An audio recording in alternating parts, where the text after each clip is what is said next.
Okay, this is going to be about how mind control triggers are used through words. According to www.cultclinic.org, a cult will load the language. This is characterized by the thought-terminating cliche. The most complex of problems are compressed into brief, definitive-sounding phrases, easily memorized and expressed.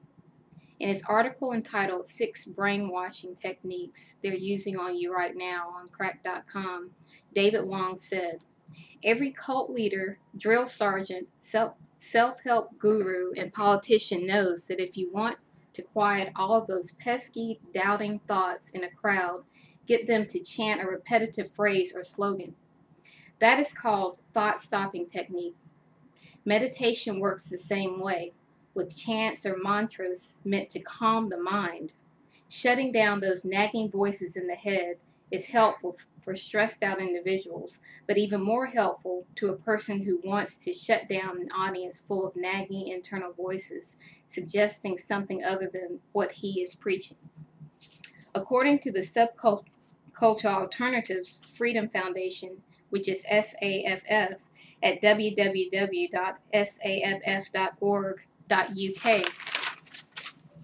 basically, post-hypnotic suggestion is simply a prearranged reaction to a certain set of stimuli, a mood which is created in the subconscious of the patient and invoked at the call of a command or keyword. Such a mechanic of mind is commonplace in daily life. Many people do not realize that the mind is constantly in a state of suggestion of varying degrees. If this was not the case, advertising and education would simply not work. In fact, there is a strong theory to suggest the idea that people who are intellectually adept at absorbing masses of factual information in order to become experts are just the type of people who can easily be imprinted with false information, provided the same academic framework is used to indoctrinate them. So what this means is that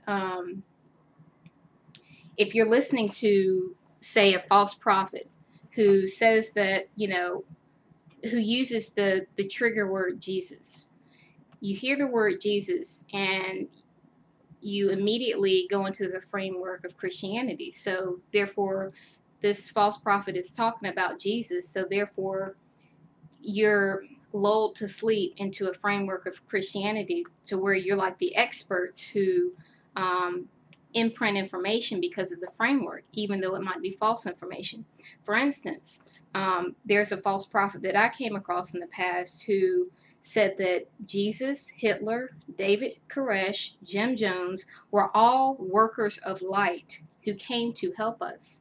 So in hearing the word Jesus, you automatically go into the framework of thinking they all must be okay because they're mentioned within the framework of Christianity. They're mentioned within the same sentence as Jesus. So that's a way in which mind control is used through words to trigger certain emotional responses, so that in that case we're calmed by the word Jesus. We're calmed into a framework of thinking where we include Hitler and Koresh and Jim Jones with Jesus. So that's one way we're triggered.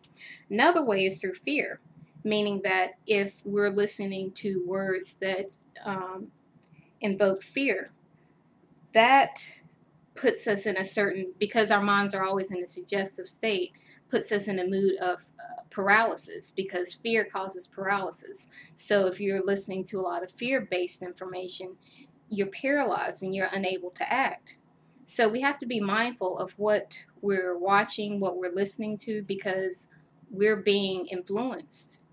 And the way I deal with it is I look at how I feel after reading certain material or after looking at certain material. And if it makes me feel uneasy, I study why.